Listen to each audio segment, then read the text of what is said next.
All right, yo, man. Peace and love to all my brothers and sisters. Y'all know who it is. It's your man Darwin, aka Mr. Fix It. Uh, hey, I'm just a young boy from the west side of Chicago, born and raised, pretty much the whole city. I always give homage to my where I'm from because some people say we like the heart of the country or something like that, but a lot of things do come through our city, but we have a lot of tradition. We got a lot of heritage. It's a lot of love here. I know it's a bad painting of a picture of Chicago, but I most definitely can't explain enough on how much Chicago had an impact on my life growing up and just being being the man I am. Now, my second home is Jackson, Mississippi, due to the fact that I did go to college there. I do have family that is from Mississippi as well and everything too. So that's like a second home and everything. But me coming back home, just really realizing that I wanted to give back to my community, which is being in any type of community activist programs or helping some of the kids with youth programs. So my main objective was like, man, you know what? I'm a businessman like person. I want to help people start businesses and do things of that nature. So I pretty much got into direct marketing. I was doing door-to-door sales, you guys. Now that is a beast itself. I'm talking about in the sun, in the heat, in the snow, in the rain, in the sleet. I mean, I didn't knock in any weather condition you could think of, from the time I came home, 2015, all the way up until about 2020-ish, kind of, right before the pandemic hit. So I got a lot of knowledge in, like I said, direct sales, direct marketing, and advertising as well too. So that was like my passion. And then, like I say, going into 2019, I stumbled across what is called financial literacy. So again, like I say, it's a lot of us still to this day that really don't know how wealth building is or financial literacy work. Like we was talking about, everybody always talking something is a scam, and the only reason why people are saying something is a scam because they still confused about money. A Most lot of us still know, like, okay, we can make money, we can save money, we can get bank accounts, we can get a good credit score, we can get approved for this, but how do we make money work for us? And that's pretty much the industry that I jumped into. I like to educate people on how to make a full-time income on a part-time basis, even if you do have a career or have a job and everything. That's pretty much what I consist of. So in 2020, I started a company called Fixing Financial Consulting, which I educate and I help people learn and understand the personal matters of wealth building, which is talking about trust. We're talking about life insurance. We're talking about credit building. We're talking about creating assets. We're talking about how can we help our leave legacies for our kids. We talk about a lot of things, but that's really majority. I mean, the main focal point of that.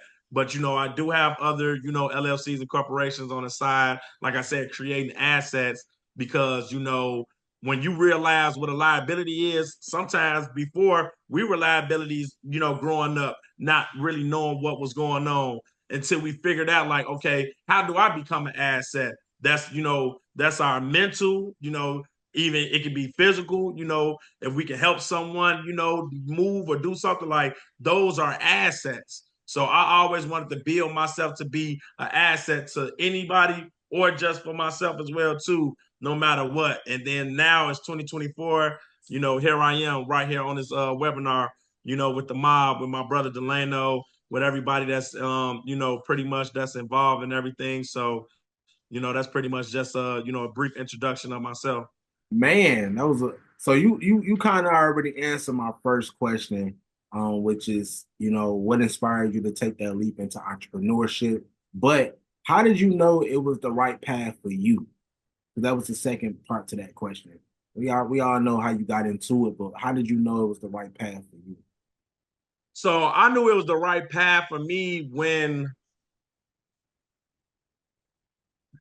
I want to how old was I?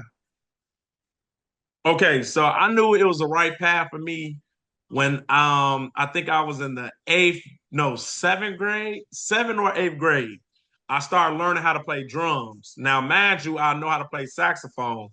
And when it came down to about leadership, my mom would always tell me, like, in the city of Chicago, don't be no follower. You got to be a leader. So, if anything that I didn't take from my mama, because there's a lot of things that went through one ear and one out the other. But when she told me that, I had to think about it, like, yeah, I come from a block that was very known on the west side of Chicago, and it wasn't known for nothing that was really good, but it was just like, it was either you did this or you did that. So I always wanted to stay, upbeat. I always was doing something, playing basketball, playing football, dancing, in music. So I started playing drums and didn't know how to play at all. And as I was catching on and everything, it was some of the people that was in there that was kind of like, man, how you catching on so quick? And, kind of getting a little envious and everything. They seeing how everybody taking to me. It was some female like, we kids. So, when I stood up for myself, because man, like I say, I'm new to this group and everything, and there's other people around. I knew the band director because he was a good friend of my mom through the church and stuff. So it was cool, but I didn't know anybody else. So it was just me and then my sister. She was with the dancers though, but I was playing drums.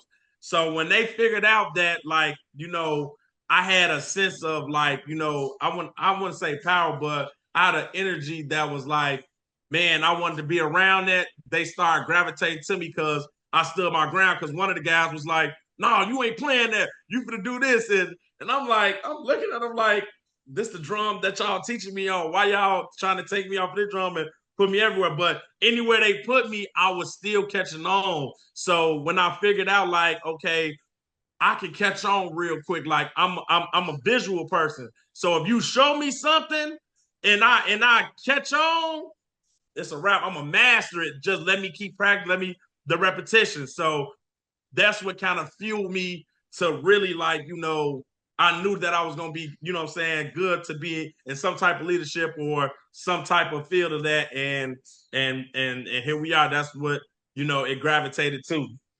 Most definitely, most definitely, most definitely. I love it. I'm gonna have to put you on some drums one of these events for sure. Oh, yeah. Oh, So yeah. can you share a surprising insight you discovered doing your market research that shaped your business idea?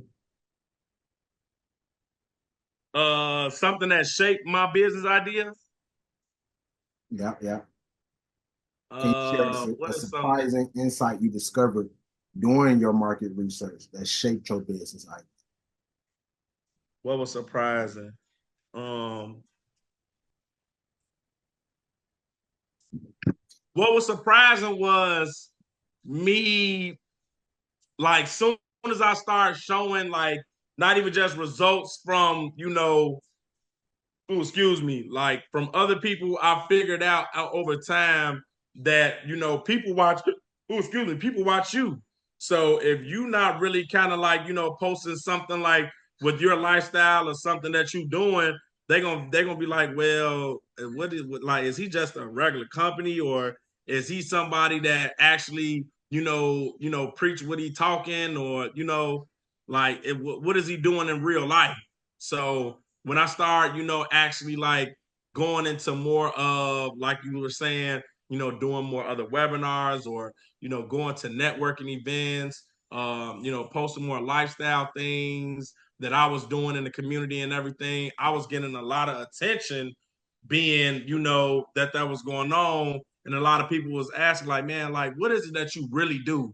And then I get a really chance to let them know what it is that I do. But it's like, this is what comes with it, though. Most definitely, most definitely. So I want to touch on the next module, which is business planning and strategy, right? What is the most critical element of your business plan that you believe sets you apart from your competitors? Something that's part of my business plan that set me apart. So in my business plan, what set me apart is that my intentional goal is to always reinvest back into whoever it is that I deal with. So when people come and they ask me for, credit restoration, I say, okay, great. When you come to credit, get your credit restoration and everything, I'm gonna get you access to higher, higher credit card limits and everything. Then I'm gonna show you how you can invest that to, give you a residual income every every month. So you're not just coming to me, get your credit restored, and go back and mess it up. No, I'm gonna show you how to put, certain money into a trust, or I'm gonna show you how to take this money, put it into a high yield savings account to make your money, work for you as you keep moving.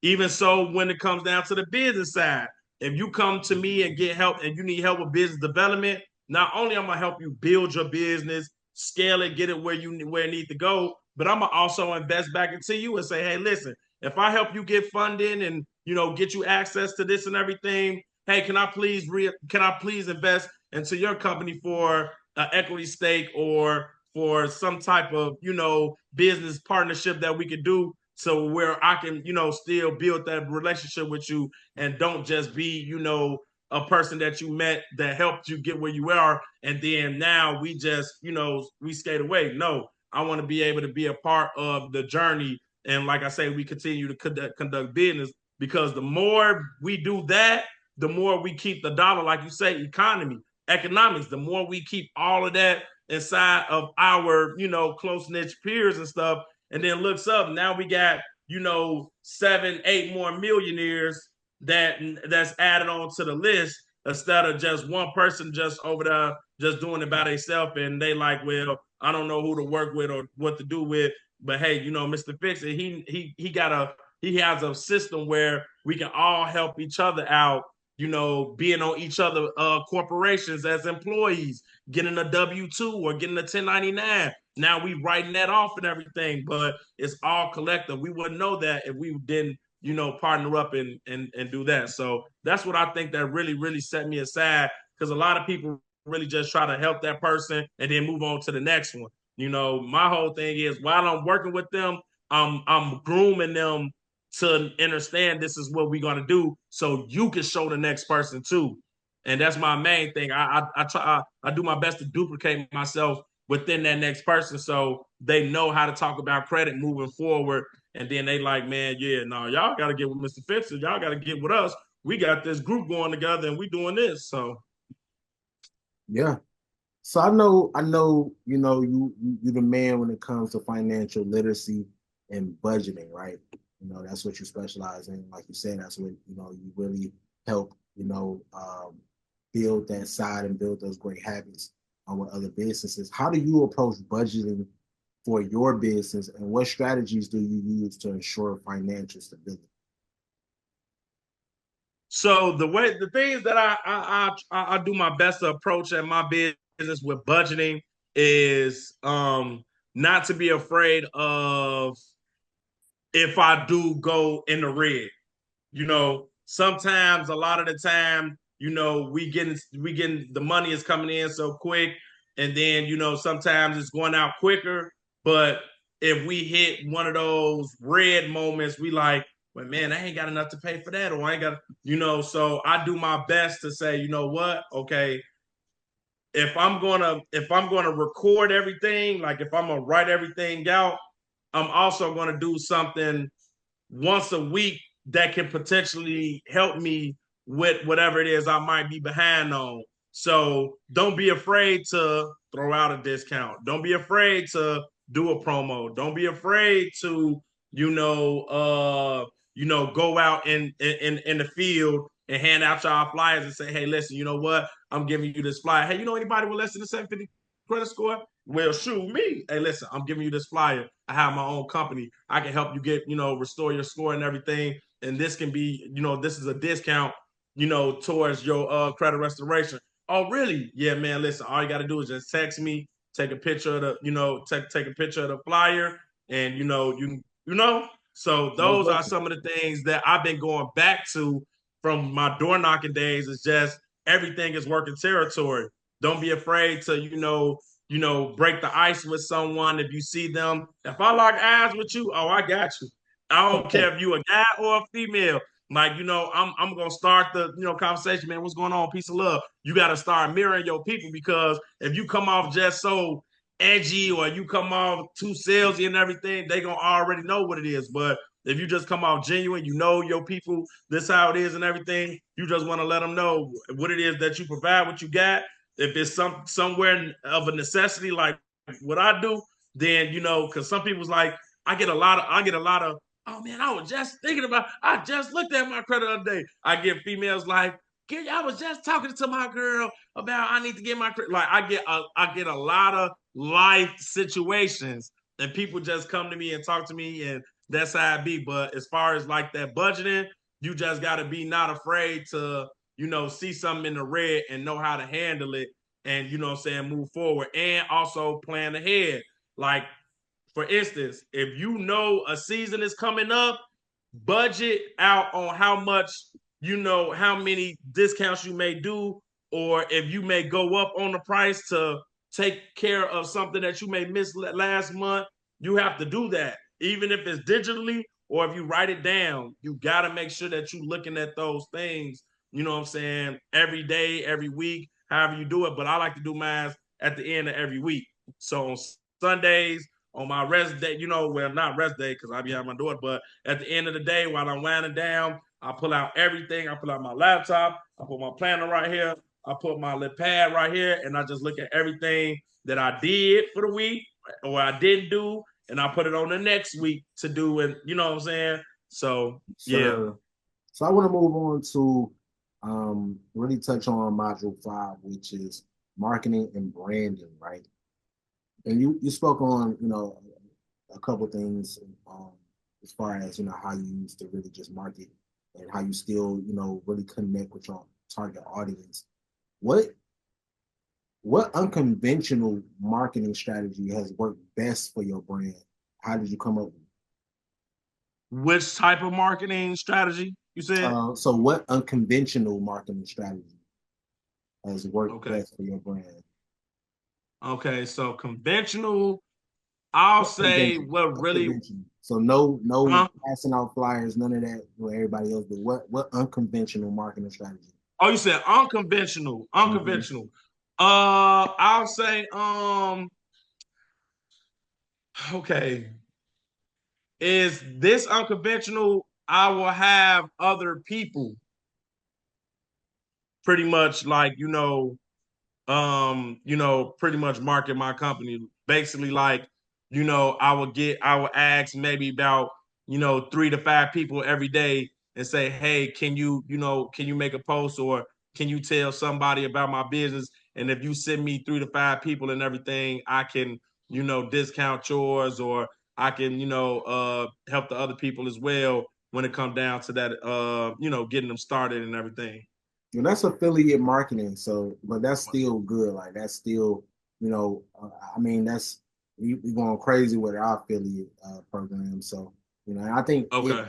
it really, I think it's a great way to market because we're in a time where we just don't trust each other, bro. Uh-huh. And at the end of the day, like I understand it because you get burnt in this game so much. You live and you learn, and that's what we're trying to bring back is the trust factor. But I understand why it's no longer there. You got the internet, you got so many fake gurus, and now you have AI deep fake, which I don't even want to get into that because that's getting way more advanced now. So, we're really going to be at a point where we don't believe anything. I think, and I think we're, even with digital marketing is changing because of that fact. Like I was just speaking Mm. before, organic marketing is becoming, more of a trend now because we can't believe nothing. Nobody can believe anything they see on social Yeah. media now. So Even if you got, listen, even if it is so crazy now, it's like, even if they see people with the cars, the clothes, this and all like that, they still saying like, well, man, they scam, they do, so it's just like, what do y'all want? Like because that's that's the why first thing. I'm so genuine. That's why it's so many people that come to me now because they like, man, I trust you, Darwin. Like I don't trust everybody else, or I don't trust everything and all like that. I see you, you very content and you still do what you do and everything. But I can't do it. That's why I be so scared. And that's why a lot of our people don't do it too, because they feel like you got to do so much to try to keep up with the Joneses and doing that and doing this. And it's just like, yeah, I don't blame y'all. Because Or they done been if I would have known scammed. it would have turned out to be like something like this, I would have been like, oh, really? You know? So So let's keep it straight moving. up, Let's man. move. I mean, that's where we at right now. That's the climate, but we gonna it. And I'm loving it to a certain extent because that's always been my strategy. That's always been my strategy. Organic marketing, growing All rich. day long. Like we've been talking about this before the pandemic popped off, before it all. You get what I'm saying? So it's always been Right. my strategy. So I'm cool with it, but I see it shifting. I see it going that route. I see it going more organically to where, okay, forget you just posing in front of a car. What your kids look like? What type of father are you? What's your Come story on. I'm behind it? telling you. And Why that's are why you I doing it? love it. I'm all right. Okay. Mhm. Talk to me. So Yeah. I love where it's going. I just see it going there. So we've been really just making sure that all of our members and all of the brands that we work with is prepared for that and they prepared to, this is one of the things that one of the main things that I speak on when it comes to marketing, but being vulnerable enough Mm-hmm. be able to put your story out there and let people in. And I know it's so hard for a lot of people. It was hard for me at one point. But I think that's where it's at right now. You get what I'm saying? Yeah. So Mark my words, these last 60 days, I can't wait till we get back on these MO. I can't wait till we get back on because everybody that's getting on, oh, they for the feel the heat because we in the kitchen now.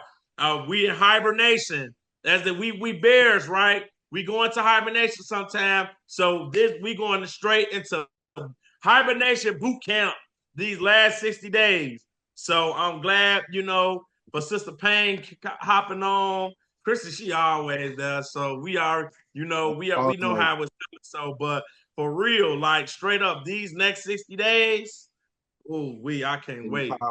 I'm so pumped up. Everything we kind of been talking about, but now just like other things that I've been seeing that we can add and bring into the fruition with everybody on here and really tap in because a lot of people when they coming on, they already in go mode like, okay, what's next? What's next? And you've been coming with everything, everything, right after another. So now it's time now. Oh yeah, it's the perfect time. Perfect time. and I don't want to hold you up too much longer. I got one more. We're gonna touch on one more module, Okay. which I think is still a important one, which is sales and customer service, right? Ooh. So what is the Perfect. Yeah, most consistency and compliance. Yes. Come on. Yes, sir. So what is the most memorable customer interaction you've had, and how did it impact your approach to sales and service? Man. Oh man, I gotta do this best without. Yeah. All right. So when I first started, I was working for a multi-level marketing company in 2019. And they were doing some okay business and everything. And I started actually helping my father, with his credit report. So when I stopped, I kind of finished doing everything on my own and fixed everything. And then his credit just went out the roof and he was so excited. But I said, this is not even we not even tipping the iceberg. We ain't even scratched the surface yet. We just got everything removed. Now we gotta, be able to get you right because he was actually trying to get closed on a home, but he didn't have enough, credit utilization. He didn't even have a credit card, never had a credit card in his life. You know what I'm saying? So it was just like, I had to build his credit report to where he was able to and finally was able to close on a home just a couple of years back. I want to say about around 2021, 2022. But it was so memorable because it was like a full circle of life type of situation. See, he taught me everything it is that I can know and do and everything and all like that to become a man, right? But then I had to teach him that was not taught to us, that overlapped. We made new of it, but he didn't have the real knowledge of it. So I had to teach my dad everything about crediting. And now I can't even talk. I can't even touch him now when it comes down to certain things because now he just so much on it because he saw I took the leap of faith. I said, man, I'm gonna go all in because hey, I don't want us to keep on being like this. I remember when I was in high school, I'm sleeping on the floor, my sister sleeping on the couch. Like it was that when we was staying with my father. So it was like I had to realize like this was a real memorable like moment that as much as our parents do for us, it's gonna be that time when we're gonna have to do for them. And that was that moment that where I had to, and it was just like as much as he still give me some kickback or whatever, because they still want to be like, well, I'm still your daddy, but I'm like, no, I'm showing you. Didn't you just get this? Then we just get that. Now we got okay, so it just be so much love now because we can have conversations about other things. And now we started a Turo business together. Like it's just been so much other things that now like I can just finally like feel good about because I did feel like I messed up. I didn't get a degree and stuff like that. It was like I wanted to make him proud and somewhat. And me doing what I'm doing now and taking care of my daughter and everything, it's like a full circle for him. So that was like my most memorable, customer, which was him and everything. And he was at the beginning, he like, man, I'm paying you, and this is an impatient client. Man, it's taking this long and woo. But actually, it only took me about like I want to say maybe 4 months, 3-4 months to get everything wiped off. He had 11 collections. 11 collections on his credit report. So it was just like, yeah, man. So, but Bro, I'm going that through the same thing with my mother right now. right Right now. as we speak. And I'm like, you don't understand that I'm the expert on this one. But like you said, is that hey, you know, they gonna always think of you in them diapers, man. They always, Yeah, most definitely. but And I'm his firstborn too. So I'm his yeah. firstborn and I'm his boy. So I'm real life a reincarnation of him. Like I'm starting to get it from all of my family and everything. They just like, oh my gosh, you sound like him, walking like him, and all that and everything. So it's just like wow, like what you really can do for family, man. Like it's a whole nother thing though, man, for sure. It's a blessing, man. It's a blessing. I appreciate you, King, for sure. Most definitely. Hey, listen, don't forget, we got to make sure everybody posts. I am going to send the flyer to everybody as well. If you can't send it to everybody else for tomorrow, standing on business. Like we coming out, I'm coming out shooting some fire tomorrow on the standing on business and everything. So we about to get real, we about to get our hands dirty. We really about to get our hands dirty. And tomorrow I'm excited though. So you It's ready, that big time. girl? It's that time. It's Okay. that time, man. Yeah, most definitely. Peace and blessings, man. I love all of y'all, man. You already know we gonna keep building